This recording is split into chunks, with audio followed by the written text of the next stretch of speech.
বেগম খালেদা জিয়ার শারীরিক অবস্থা স্থিতিশীল, নিতে পারছেন চিকিৎসা। ধীরে ধীরে সুস্থ হয়ে ওঠার আশা মেডিকেল বোর্ডের। দেশবাসীর দোয়া কামনা। বিএনপি মনোনীত প্রার্থীদের সঙ্গে শীর্ষ নেতাদের বৈঠক। নির্বাচনী কৌশল ও দায়িত্ব পালনে নানা দিক নির্দেশনা। শরিকদের আসন ছাড়ের বিষয়ে সিদ্ধান্তকাল। জিআইসিসিএলে গুমের মামলায় শেখ হাসিনা সহ 13 জনের বিচার শুরুর আদেশ। ওবায়দুল কাদের সহ 7 জনের বিরুদ্ধে অভিযোগ আমলে নিলেন ট্রাইব্যুনাল। গ্রেফতারি পরোয়ানা। ফেসবুকে লোভনীয় বিজ্ঞাপনের ফাঁদ। ভিটেমাটি বিক্রি করে রাশিয়ায় নিয়ে জিম্মি। বেতন চাইলে নির্যাতন। বাধ্য করা হতো যুদ্ধে অংশ নিতে। চক্রের মূল হোতা সহ র্যাবের জালে 4 জন। এবং আইএমএফ থেকে অর্থ নিয়ে রিজার্ভ বাড়াতে চায় না কেন্দ্রীয় ব্যাংক। অর্থনীতি ভেঙে পড়ার শঙ্কা দেখছেন না গভর্নর। বললেন পৃথিবীর মধ্যে সবচেয়ে বেশি ঋণ খেলাপি বাংলাদেশে।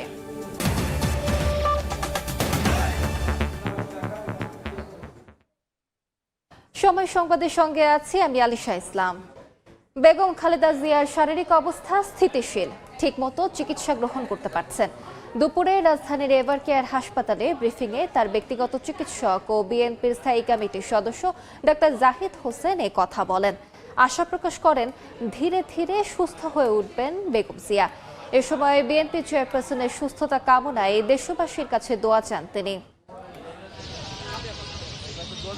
শ্বাসকষ্ট সহ নানা জটিলতায় স্বাস্থ্যের অবনতি হলে গত 23 নভেম্বর রাজধানীর এভার কেয়ার হাসপাতালে ভর্তি করা হয় বিএনপি চেয়ারপারসন বেগম খালেদা জিয়াকে। সংক্রমণ ছড়িয়ে পড়ে হার্ট এবং ফুসফুসে। দেশি বিদেশি চিকিৎসকদের সমন্বয়ে গঠিত বিশেষায়িত মেডিকেল বোর্ডের অধীনে বেগম জিয়ার চিকিৎসা চলছে।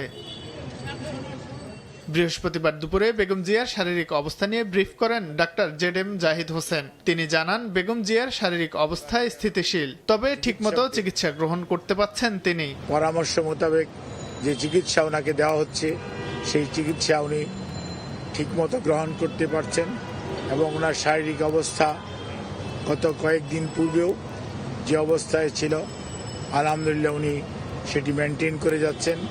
সেজন্যই চিকিৎসক সহ ওনার সাথে সম্পৃক্ত সবাই আমরা যারা এই হসপিটালের চিকিৎসকরা সহ সবাই অত্যন্ত আশাবাদী যে ইনশাআল্লাহ দেশনেত্রী বেগম খালেদা জিয়া ধীরে ধীরে সুস্থ হয়ে যাবেন।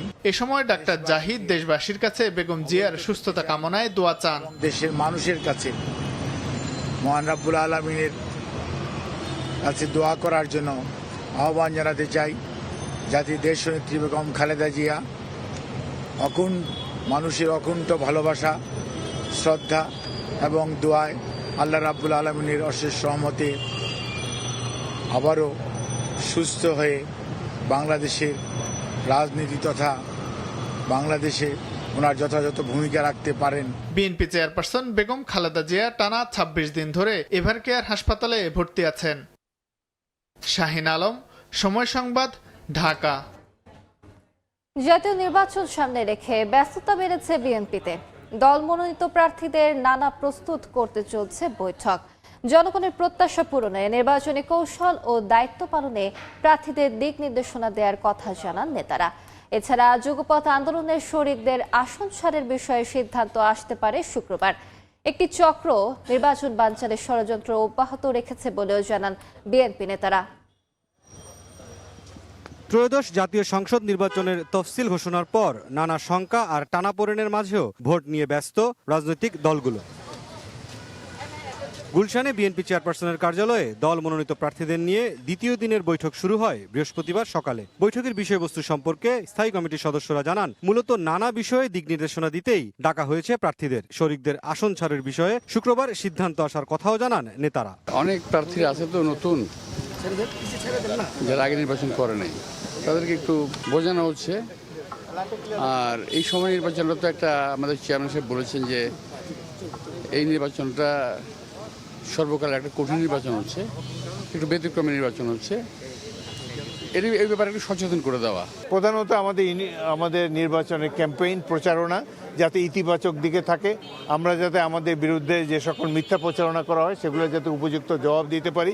যুবপথ আন্দোলনের শরিকদের জন্য কটি সিট আমরা ছাড়তে পারবো সেটি আগামীকালকের মধ্যে ফয়সলা হয়ে যাবে। সাম্প্রতিক বিভিন্ন রাজনৈতিক দলের কর্মকাণ্ড নিয়েও কথা বলেন সিনিয়র নেতারা। জানান ভুলের ধারাবাহিকতা বজায় রেখেছে একটি দল, নির্বাচন নিয়েও চলছে ষড়যন্ত্র।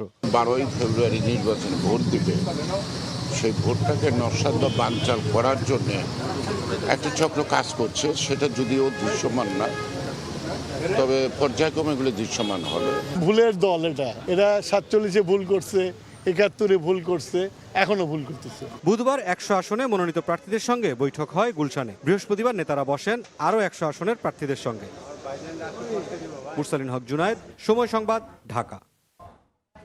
জেআইসি সেলে গুমের মামলায় শেখ হাসিনা, ডিজিএফআই এর সাবেক 5 মহাপরিচালক সহ 13 জনের বিচার শুরুর আদেশ দিয়েছেন আন্তর্জাতিক অপরাধ ট্রাইব্যুনাল। এদিকে ওবায়দুল কাদের সহ 7 জনের বিরুদ্ধে অভিযোগ আমলে নিয়েছেন ট্রাইব্যুনাল। তাদের বিরুদ্ধে গ্রেফতারি পরোয়ানা জারি করা হয়েছে। প্রসিকিউশন বলছে, জুলাই আগস্টের আন্দোলন দমনে শুধু আইনশৃঙ্খলা বাহিনী নয়, ছাত্র জনতা হত্যায় অস্ত্র হাতে মাঠে ও গুলি ছুটতে দেখা যায় আওয়ামী লীগ, তার অঙ্গ ও সহযোগী সংগঠনের নেতাকর্মীদেরও।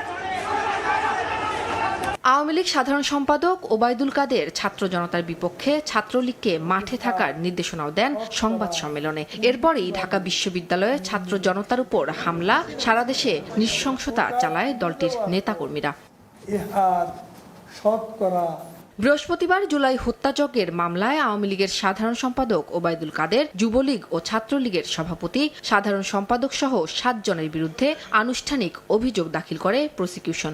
অভিযোগ আমলে নিয়ে গ্রেফতারি পরোয়ানা জারি করেন ট্রাইব্যুনাল। আন্তর্জাতিক অপরাধ ট্রাইব্যুনাল 2 আওয়ামী লীগের সাধারণ সম্পাদক ওবায়দুল কাদের, আওয়ামী লীগের নেতা বাহাউদ্দিন নাসিম, মোহাম্মদ আলী আরাফাত, যুবলীগের সভাপতি ফজলে শামস পরশ, সেক্রেটারি মইনুল ইসলাম খান নিখিল, ছাত্রলীগের সভাপতি সাদ্দাম, ছাত্রলীগের সেক্রেটারি আলী আসিফ ইনান সহ 7 জনের বিরুদ্ধে জুলাই আগস্টে সংগঠিত মানবতা বিরোধী অপরাধের ব্যাপারে অভিযোগ আমলে গ্রহণ করেছেন এবং এটাকে একটা নিয়মিত মামলা হিসেবে রেকর্ড করে আসামিদের বিরুদ্ধে গ্রেপ্তারি পরোয়ানা জারি করেছেন। আসামিরা পলাতক থাকলেও ন্যায় বিচারের পথ বন্ধ থাকবে না বলে মন্তব্য করেন তাজুল ইসলাম। আসামিরা প্রত্যেকেই পলাতক আছেন, এই জন্য আইনশৃঙ্খলা রক্ষাকারী বাহিনীকে নির্দেশ দেওয়া হয়েছে তাদেরকে গ্রেপ্তার করে আদালতে উপস্থিত করার জন্য। তারা যদি আইনগত এই প্রক্রিয়া, আদালতের এই প্রক্রিয়াকে শ্রদ্ধা না করেন, তারা যদি তাদের নির্দোষিতা প্রমাণ করার জন্য নিজেরা আদালতে উপস্থিত না হন, সেটার দায় দায়িত্ব তাদের নিজেদের। ন্যায় বিচার তাদের এই পলায়নের জন্য বসে থাকবে না। এদিন আওয়ামী লীগের আমলে ডিজিএফআই এর জয়েন্ট ইন্টারোগেশন সেলে 26 জনকে গুম নির্যাতনের মামলায় শেখ হাসিনা, তারিক আহমেদ সিদ্দিক ও 11 সেনা কর্মকর্তার বিচার শুরুর আদেশ দিয়েছেন আন্তর্জাতিক অপরাধ ট্রাইব্যুনাল। এদিকে র্যাবের টিএফআই সেলে গুম, অপহরণ ও নির্যাতনের মামলায় শেখ হাসিনা সহ 17 জনের বিরুদ্ধে বিচার শুরুর বিষয়ে 21 ডিসেম্বর আদেশের দিন ধার্য রয়েছে। এ মামলায় গ্রেফতার রয়েছেন সাবেক বর্তমান 13 সেনা কর্মকর্তা। উম্মেহানি, সময় সংবাদ, ঢাকা। কেউ ভিটেমাটি বিক্রি করেছেন, কেউ বা শেষ সম্পদটুকু বন্ধক রেখে হাতে তুলে নিয়েছেন স্বপ্নের টিকিট। লক্ষ্য ছিল সুন্দর ভবিষ্যৎ, কিন্তু রাশিয়ার হাড় কাঁপানো শীতের চেয়েও ভয়াবহ অভিজ্ঞতার মুখোমুখি হয়েছেন দেশের শত শত তরুণ। ফেসবুকে বিজ্ঞাপন দিয়ে বেশি বেতনের লোভ দেখিয়ে নেওয়া হয় তাদের। শুধু নির্যাতন নয়, বাধ্য করা হয় ইউক্রেন রাশিয়ার যুদ্ধে অংশ নিতে। মিরপুরে অবৈধ রিক্রুটিং এজেন্সিতে অভিযানে চক্রের মূল হোতা সহ 4 জনকে গ্রেফতার করেছে র্যাব। সামাজিক যোগাযোগ মাধ্যমে লোভনীয় বিজ্ঞাপন দিয়ে রাশিয়ায় চাকরি দেওয়ার নামে বেকার তরুণদের টার্গেট করত SRM ওভারসিজ লিমিটেড নামের একটি রিক্রুটিং এজেন্সি। চক্রের সদস্যরা কৌশলে বিশ্বাস অর্জনের মধ্যে দিয়ে রাজি করাতেন বিদেশ যাত্রার জন্য। হাজারো স্বপ্ন বুকে নিয়ে কেউ বিক্রি করেছেন ভিটেমাটি, কেউ করেছেন ঋণ। 6 থেকে 8 লাখ টাকার বিনিময়ে রাশিয়ায় পৌঁছালেও এই বিদেশ যাত্রা যে জীবনের কাল হয়ে দাঁড়াবে তা কল্পনাও করতে পারেননি তারা। সেখানে পুরো বেতন না দেওয়ার পাশাপাশি নির্যাতনের অভিযোগও করেন ভুক্তভোগীদের সদস্যরা। আমার স্যালারি আমার অ্যাকাউন্টে ঢুকে না, আমার স্যালারি 3rd হিসাবে আসে, কিন্তু 3rd যখন জানতে চাইছি যে কে এই 3rd লোক, আমার কেউ বলে না। আমাদের যে পাওনা টাকা আমরা যে ক্ষতিপূরণ হয়েছে আমাদের এই ক্ষতিপূরণগুলো আমাদেরকে বুঝিয়ে দিবে। ভুক্তভোগীদের অভিযোগ, মধ্যস্থতাকারী হিসেবে সিন্ডিকেটের সদস্যরা রাশিয়ায় থাকা কোম্পানিগুলোর কাছ থেকে বেতনের একটি অংশ আদায় করত। এর প্রতিবাদ করলেই ভয় দেখিয়ে ইউক্রেন রাশিয়ার যুদ্ধে যেতে বাধ্য করা হতো। বলে তোমার যদি বেশি টাকা থাকে তুমি যুদ্ধে চলে যাও। ওনার কাছে অনেকগুলো অফিসারের নাম্বার আছে, রাশিয়ান অফিসারের নাম্বার। উনি ফোন দেয়, ফোন দিয়ে এরকম ভুক্তভোগীদেরকে সাথে সাথে 5 মিনিটের মধ্যে সব কাজ হয়ে যায়। 5 মিনিটের কাছে সেনাবাহিনীর লোক এসে গাড়ি করে আমাদেরকে নিয়ে যায়। গত বুধবার রাতে মিরপুরের দারুসালাম এলাকায় SRM ওভারসিজ লিমিটেড নামের অবৈধ রিক্রুটিং এজেন্সিতে অভিযান চালায় র্যাব। এ সময় চক্রের মূল হোতা সহ 4 জনকে গ্রেফতার করা হয়। মূল হোতা রুবায়েতের ভাই রাশিয়ায় অবস্থান করে সেখানে সিন্ডিকেট পরিচালনা করত, আর রুবায়েত বাংলাদেশ থেকে লোক পাঠাতো। এই নির্যাতন এবং তাদেরকে বেতন কেটে নেওয়ার পেছনে একটা সুদূরপ্রসারী পরিকল্পনা আছে। তারা এমন একটি পরিস্থিতিতে পড়ে যে পরিস্থিতি তাদের দুটি উপায় থাকে। এক হচ্ছে তারা দেশে ফিরে আসবে, অথবা তাদেরকে বলা হয় যে তুমি যদি বেশি বেতন চাও তাহলে তুমি চলমান যে রাশিয়ার যুদ্ধ আছে, রাশিয়া ইউক্রেন যুদ্ধ, সেই যুদ্ধে তুমি যেতে পারো। এখন পর্যন্ত প্রায় 250 জনকে বিদেশে পাঠানোর তথ্য পেয়েছে সংস্থাটি। এর আগে বাংলাদেশি 4 জন ইউক্রেন রাশিয়া যুদ্ধে গিয়ে মারা গেছেন বলেও জানায় র্যাব। কয়েকজন রাশিয়া ইউক্রেন যুদ্ধে গিয়েছেন এবং সেখানে যে তারা নিখোঁজ রয়েছেন, অর্থাৎ তারা আদৌ বেঁচে আছেন না মারা গেছেন এই বিষয়ে কোনো তথ্য নেই। পরিবারের সঙ্গে যোগাযোগ করেও তারা আমাদেরকে কোনো তথ্য দিতে পারে নাই। রাশিয়া থাকা চক্রের অন্যান্য সদস্যদের ধরতে কাজ করছে র্যাব। পরিকল্পনাটি হচ্ছে রায়দুল ইসলাম শুভ, সময় সংবাদ, ঢাকা। দেশের সার্বিক পরিস্থিতি সম্পর্কে বিদেশি কূটনীতিকদের ব্রিফ করছেন পররাষ্ট্র সচিব। বিস্তারিত জানাতে রাষ্ট্রীয় অতিথি ভবন পদ্মার সামনে আছেন সহকর্মী শাতিলা শারমিন। সরাসরি যাচ্ছি তার কাছে। শাতিলা, এখন এই মুহূর্তে আমরা দেখতে পাচ্ছি যে 2:30 থেকে এই যে কূটনীতিকদের বহনকারী যে গাড়িগুলো পদ্মা রাষ্ট্রীয় অতিথি ভবন পদ্মায় ঢুকতে শুরু করেছিল, সেই গাড়িগুলো আস্তে আস্তে এখন বের হতে শুরু করেছে।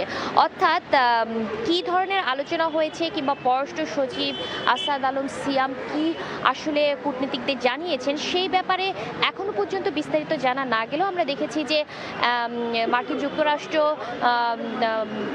থেকে শুরু করে চীন, রাশিয়া, ভারত, ইতালি, জার্মানি এবং বিভিন্ন দেশের প্রতিনিধিরা, আমরা তুরস্কের পতাকা বহনকারী গাড়িকে আমরা ঢুকতে দেখেছি। এছাড়া হচ্ছে জাতিসংঘ, ইউরোপীয় ইউনিয়ন, এদের পতাকা বহনকারী গাড়িগুলো কিন্তু আসলে ঢুকেছে।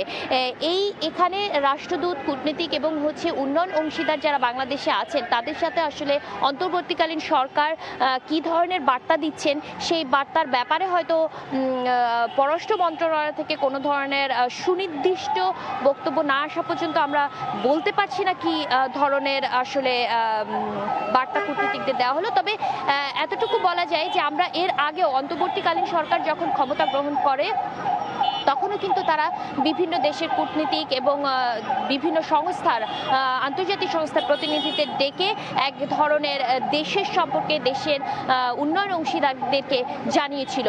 এখনও নির্বাচনকে সামনে রেখে, এর আগেও আমরা দেখেছি নির্বাচনকে সামনে রেখে বিগত সরকারগুলোও কিন্তু এই ধরনের একটি ব্রিফিংয়ের ব্যবস্থা করে, যে ব্রিফিংটা আসলে পররাষ্ট্র সচিব সাধারণত সব দেশের এখানে যাদের আসলে দূতাবাসগুলো রয়েছে তাদের প্রতিনিধিদের ডাকেন, সর্বোচ্চ প্রতিনিধিদের ডাকেন এবং তারা এসে এখানে পররাষ্ট্র সচিবের সঙ্গে কথা বলে যান এবং এক ধরনের তারা যে ধরনের বার্তা দিতে চান সরকার পক্ষ থেকে সেই বার্তাটি দেওয়া হয়। আমরা রাষ্ট্রীয় অতিথি ভবন পদ্মায় আসলে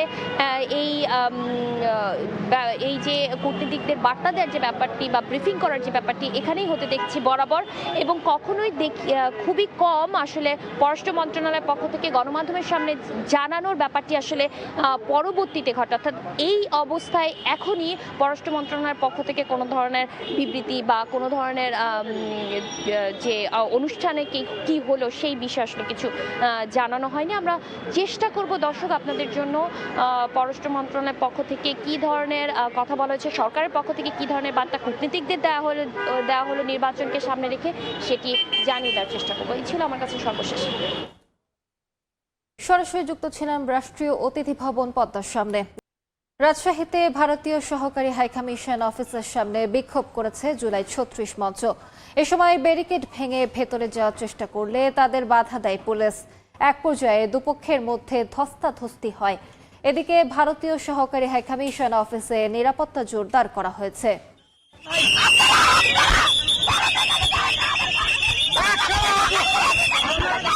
রাজশাহীতে পুলিশের ব্যারিকেড ভেঙে ভারতীয় সহকারী হাইকমিশন অফিস ঘেরাও করার সময় পুলিশের সঙ্গে ধস্তাধস্তিতে জড়িয়ে পড়েন ভারতীয় আধিপত্যবাদ জুলাই ৩৬ মঞ্চের নেতাকর্মীরা। পুলিশের প্রতিরোধের মুখে এক পর্যায়ে পিছু হটতে বাধ্য হন তারা। পরে আবারও নগরীর ভদ্রায় ভারতীয় সহকারী হাইকমিশন অফিসের সামনে বিক্ষোভ কর্মসূচি পালন করেন। তাদের এই কর্মসূচি ঘিরে ভারতীয় সহকারী হাইকমিশন অফিসের চারিদিকে আইনশৃঙ্খলা বাহিনীর বিপুল সংখ্যক সদস্য মোতায়েন করা হয়েছে। আমরা একটি শান্তিপূর্ণ কর্মসূচি পালন করতে চেয়েছিলাম, তারা আমাদের কাজ করছে।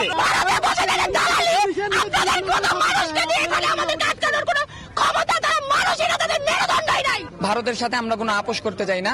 আমরা চেয়েছিলাম যে স্বাধীন একটি সুষ্ঠু রাষ্ট্রে এরকম বাধার সম্মুখীন যেন আমাদের না হতে হয়, কিন্তু খুবই দুঃখের বিষয়, দুঃখের সাথে আমরা জানাচ্ছি যে পুলিশের বাধার সম্মুখীন আমাদের হতে হচ্ছে। ভারত যেহেতু আমাদের খুনি হাসিনা ফ্যাসিস্ট হাসিনাকে আশ্রয় দিয়েছে, তাহলে সেক্ষেত্রে তারা আমাদের কখনোই বন্ধু রাষ্ট্র হতে পারে না। বিক্ষোভকারীদের সঙ্গে কথা বলে পরিস্থিতি নিয়ন্ত্রণের চেষ্টা করা হচ্ছে বলে জানায় পুলিশ।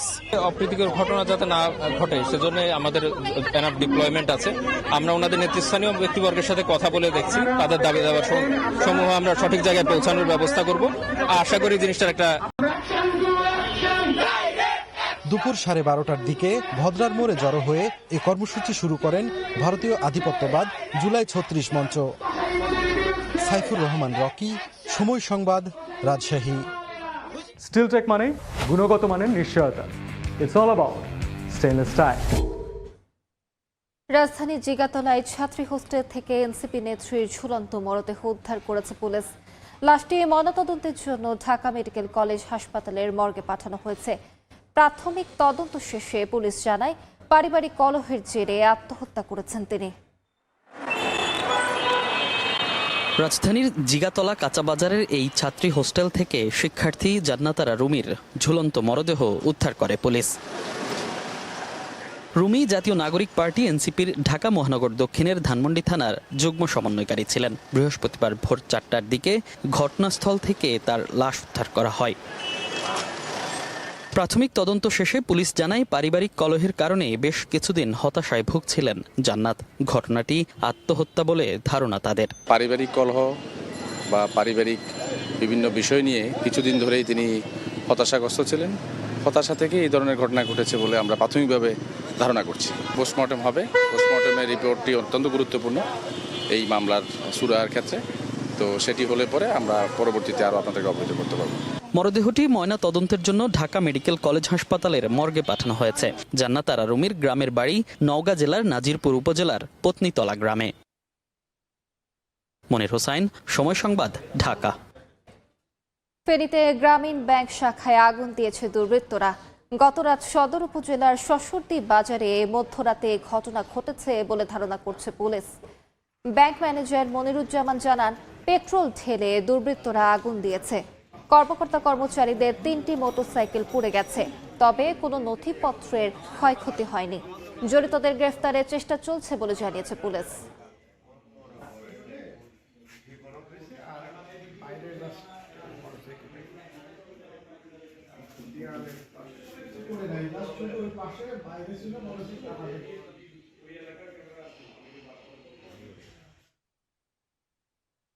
বা কারা করছে সেটা আমরা এখন পর্যন্ত কোনো সঠিক তথ্য জানি না এবং আমরা কোনো কিছু বলতেও পারতেছি না। অফিসের বাইরে আমাদের 3জন সহকর্মীর 3টা মোটরসাইকেল আগুনে পড়ে গেছে। অফিসের কোনো ডকুমেন্টস নষ্ট হয় না। এখানে সন্দেহজনক কারোর আচরণ ছিল কিনা, চলাফেরা এবং এদিকে কাউকে আসতে দেখেছে কিনা সেগুলো আমরা শনাক্ত করার চেষ্টা করছি। আইএমএফ থেকে ধার করে নয়, নিজেদের সক্ষমতায় দেশের রিজার্ভ বাড়াতে চান বাংলাদেশ ব্যাংকের গভর্নর। নির্বাচনকে কেন্দ্র করে অর্থনীতির চাপে পড়বে না বলেও মনে করেন তিনি। তবে ব্যাংক খাতের সংস্কারে রাজনৈতিক সদিচ্ছার বিকল্প দেখছেন না ব্যাংকাররা। এদিকে আর্থিক খাতের টেকসই উন্নয়নে রাজনৈতিক প্রভাবের কাছে কেন্দ্রীয় ব্যাংককে নতি স্বীকার না করার পরামর্শ অর্থনীতিবিদদের। ব্যাংক খাতে হরিলুটের ফলে বিশ্বের শীর্ষ ঋণ খেলাপি দেশের তালিকায় প্রথম সারিতে পৌঁছে গেছে বাংলাদেশ, যার প্রধান কারণ রাজনৈতিক হস্তক্ষেপ। দুপুরে ব্যাংকিং খাতের সংস্কার, চ্যালেঞ্জ এবং উত্তরণ শীর্ষক সেমিনারের আয়োজন করে ইকোনমিক রিপোর্টার্স ফোরাম ইআরএফ। এ সময় ব্যাংকাররা বলেন, রাজনৈতিক সদিচ্ছা ছাড়া ব্যাংকিং সেক্টর সংস্কার সম্ভব নয়। এটা একটা কালেকটিভ এফোর্ট। এটা শুধুমাত্র বাংলাদেশ ব্যাংক চেষ্টা করলে হবে না বা আপনারা আমরা চেষ্টা করলে হবে না। এটা আমাদের bureaucracy, everybody needs to work together যে এই যেটাকে ইমপ্রুভমেন্ট করতে হবে। সেমিনারে বেসরকারি গবেষণা সংস্থা সিপিডির নির্বাহী পরিচালক ফাহমিদা খাতুন বলেন, কেন্দ্রীয় ব্যাংকে স্বাধীনভাবে কাজ করার সুযোগ দিতে হবে। প্রয়োজনে ব্যক্তি খাতের ব্যাংকারদের কাজে লাগানোর পরামর্শ তার। রাজনৈতিক বা প্রভাবশালীদের প্রভাবের কাছে নতি স্বীকার করা যাবে না। বাংলাদেশ ব্যাংকে স্বাধীনভাবে কাজ করতে দিতে হবে, যাতে এই যে বিভিন্ন ধরনের সংস্কার কার্যক্রম হাতে নেওয়া হয়েছে, ইনক্লুডিং এই ব্যাংক একীভূতকরণ করা, এইটা চলমান রাখতে হবে। এ সময় গভর্নর বলেন, নির্বাচন সামনে রেখে অর্থনীতি ভেঙে পড়ার কোনো আশঙ্কা নেই। ধার নিয়ে নয়, নিজেদের সক্ষমতা কাজে লাগিয়ে রিজার্ভ বাড়ানোর প্রতি জোর দেন তিনি। আমাদের রিজার্ভ আমাদেরই বাড়াতে হবে। ধার করে IMF এর থেকে অর্থ নিয়ে, বিশ্বব্যাংকের অর্থ নিয়ে আমাদের রিজার্ভ বাড়ানো সম্ভব নয়, উচিত নয়। Bangladesh bank is a player in the foreign market. We will continue to play our role. কেন্দ্রীয় ব্যাংকের স্বায়ত্তশাসনের জন্য প্রয়োজনে আন্দোলন করার কথাও বলেন তিনি। এই আইনটা খুব প্রয়োজন। এটা নিয়ে দরকার হলে আমাদেরকে আন্দোলন করতে হবে, আপনাদেরকে কথাবার্তা বলতে হবে, সবাইকে বলতে হবে। কিন্তু এটা আমি মনে করি একটা বাস্তবসম্মত, একটা আন্তর্জাতিক মানসম্পন্ন ব্যবস্থাপনা হাতিয়ার, এবং সেটাকে আমাদের দেশে প্রয়োগ করাটা, অ্যাডপ্ট করাটা, গ্রহণ করাটা খুবই প্রয়োজন। অন্তর্বর্তী সরকার দায়িত্ব শেষ করার আগে বাংলাদেশ ব্যাংকের পূর্ণ স্বায়ত্তশাসন নিশ্চিত করে যাবে বলেও আশা করেন গভর্নর। ফরহাদুর রহমান, সময় সংবাদ, ঢাকা। দেখছেন সময় সংবাদ। দেশের বাইরের খবর। মার্কিন নিষেধাজ্ঞা সত্ত্বেও তেল বাণিজ্য চালিয়ে যাওয়ার ঘোষণা দিয়েছেন ভেনেজুয়েলার প্রেসিডেন্ট নিকোলাস মাদুরো। বুধবার দেশটির জাতীয় পরিষদের সংখ্যাগরিষ্ঠ ভোটে এই সিদ্ধান্ত চূড়ান্ত হয়। এদিকে ভেনেজুয়েলার তেলের আসল মালিক যুক্তরাষ্ট্র বলে দাবি করেছেন ট্রাম্পের শীর্ষদূত স্টিফেন মিলার। এই টানাপোড়েনের মধ্যেই প্রশান্ত মহাসাগরে সন্দেহভাজন মাদকবাহী নৌযানে মার্কিন সেনাদের হামলায় 4 জন নিহত হয়েছেন। মাদক পাচারের অভিযোগে মার্কিন সেনারা একের পর এক হামলা চালাচ্ছে নৌযানে। এর ধারাবাহিকতায় বুধবার প্রশান্ত মহাসাগরের পূর্বাঞ্চলে সন্দেহভাজন মাদকবাহী নৌযানে হামলা চালায় যুক্তরাষ্ট্র। এতে কয়েকজন নিহত হয়েছে বলে জানায় হোয়াইট হাউস। ওয়াশিংটনের সামরিক চাপ ও কারাকাসের একরোখা অবস্থান, দুই মিলে ক্রমেই অবনতির দিকে গড়াচ্ছে যুক্তরাষ্ট্র ভেনেজুয়েলা সম্পর্ক। মাদক পাচারের অভিযোগ তুলে ভেনেজুয়েলায় তেলবাহী ট্যাঙ্কার প্রবেশ ও ত্যাগে নিষেধাজ্ঞাও জারি করেছেন ডোনাল্ড ট্রাম্প। তবে যুক্তরাষ্ট্রের বিরুদ্ধে কঠোর অবস্থান নিয়েছে ভেনেজুয়েলা। স্থানীয় সময় বুধবার দেশটির জাতীয় পরিষদের সংখ্যাগরিষ্ঠ ভোটের ভিত্তিতে মার্কিন নিষেধাজ্ঞা না মানার সিদ্ধান্ত হয়। ভোটের পর দেশটির প্রেসিডেন্ট নিকোলাস মাদুরো সাংবাদিকদের বলেন, ট্রাম্পের নিষেধাজ্ঞা সত্ত্বেও তার দেশ সব ধরনের বাণিজ্য চালিয়ে যাবে। আমাদের সম্পদ, মাটি আর তেলের একমাত্র ন্যায্য মালিক আমরাই। তাই দেশের ভেতরে এবং বাইরে ভেনেজুয়েলা তাদের সব ধরনের পণ্যের বাণিজ্য চালিয়ে যাবে। নিজের সিদ্ধান্ত থেকে পিছু হটতে নারাজ ট্রাম্প। বুধবার সাংবাদিকদের প্রশ্নের উত্তরে তিনি বলেন, নিষিদ্ধ কোনো তেলবাহী ট্যাঙ্কার ভেনেজুয়েলায় প্রবেশ করতে দেয়া হবে না। মার্কিন প্রেসিডেন্টের সঙ্গে সুর মেলান তার বিশেষ দূত স্টিফেন মিলারও। তার দাবি, মার্কিন প্রতিষ্ঠানের শ্রম ও অর্থের বিনিময়ে ভেনেজুয়েলার পেট্রোলিয়াম শিল্প গড়ে উঠেছে। এ সময় দেশটির তেল বাণিজ্যের আসল মালিক যুক্তরাষ্ট্র বলেও দাবি করেন তিনি। এই চুরি করা বাণিজ্য থেকে উপার্জিত অর্থ সন্ত্রাস ও মাদকের পেছনে ঢালা হচ্ছে বলেও দাবি তার। এই কূটনৈতিক টানাপোড়েনে বিপাকে পড়েছেন ভেনেজুয়েলার সাধারণ মানুষ। দৈনন্দিন জীবনে নিষেধাজ্ঞার অর্থনৈতিক প্রভাব নিয়ে উদ্বেগ জানান তারা। ট্রাম্পের পদক্ষেপের নিন্দা জানিয়ে কারাকাসের রাজপথে জড়ো হন মাদুরোর সমর্থকরা। এ সময় যুক্তরাষ্ট্রের সহিংস হুমকি মোকাবিলায় দেশবাসীকে ঐক্যবদ্ধ হওয়ার আহ্বান জানান তারা। সাদিয়া তাসনিম, সময় সংবাদ। সময় সংবাদ। খেলার খবর। ফিফা ইন্টারকন্টিনেন্টাল কাপের শিরোপা জিতল পিএসজি। গোলরক্ষক মাদভেই সাফনভ বিরতে টাই ব্রেকারে ফ্লামেঙ্গোকে হারিয়ে এক মৌসুমে 6ষ্ঠ শিরোপা ঘরে তুলল লুই এনরিকের দল। কাতারের আহমেদ বিন আলী স্টেডিয়ামে বাঁধ ভাঙা উদযাপন পিএসজির। এক মৌসুমে ফরাসি সুপার কাপ, ফরাসি কাপ, লিগ 1, প্রথম চ্যাম্পিয়ন্স লিগ, উয়েফা সুপার কাপের পর ক্লাব ইতিহাসে প্রথম ইন্টারকন্টিনেন্টাল কাপের ট্রফি। 2009 সালে বার্সেলোনার পর ইউরোপের দ্বিতীয় ক্লাব হিসেবে এক মৌসুমে 6ষ্ঠ শিরোপা জিতল পিএসজি। এই উদযাপন, এই আবেগে ভেসে যাওয়ার সবকিছুই তো তাদেরই মানায়। উল্লাসের গর্জন জানান দিয়েছে নতুন মৌসুমে আরও আগ্রাসী হয়ে ওঠার।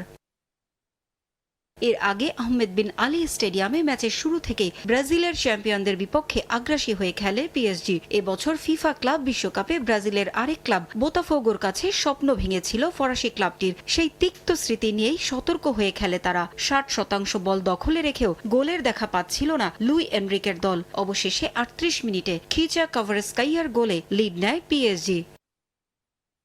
বিরতির পর সমতায় ফেরে ফ্লামেঙ্গো। 62 মিনিটে মার্কিনিউসের ফাউলের সুবাদে পেনাল্টি পায় কোপা লিবার্তাদোরেস জয়ীরা। সেই সুযোগ কাজে লাগিয়ে গোল করেন ইতালির মিডফিল্ডার জর্জিনহো। নির্ধারিত সময়ের পর অতিরিক্ত সময়েও 1-1 গোলের সমতায় শেষ হয়। ফলে ম্যাচ গড়ায় টাইব্রেকারে। সেখানে নিজেদের প্রথম 2 শটেই গোলের দেখা পায় পিএসজি ও ফ্লামেঙ্গো। এরপর সাউল নিগেসের শট ঝাঁপিয়ে পড়ে রুখে দেন সাফোনভ। মাত্রই ব্যালন ডিওরের পর ফিফার বর্ষসেরা ফুটবলারের পুরস্কার জয় করেন উসমান দেমবেলে।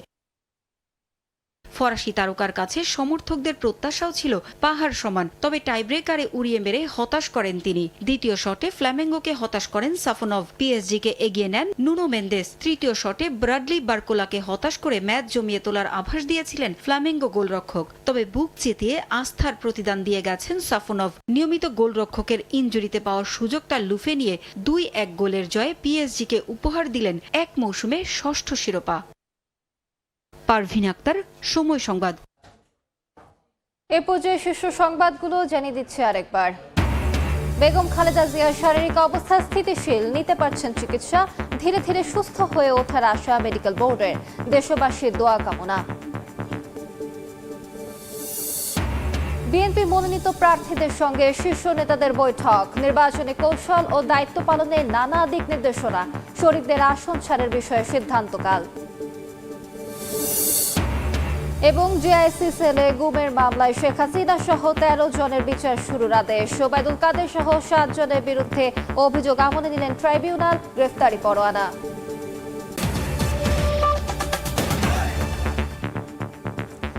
এ ছিল বিকেল 3টার সময় সংবাদে। এরপর আন্তর্জাতিক সময়ের সঙ্গে থাকবেন অর্জিতা শেসিন। ধন্যবাদ আলিশা। আন্তর্জাতিক সময় নিয়ে আসছে কিছুক্ষণ পর, সঙ্গে থাকুন সময়।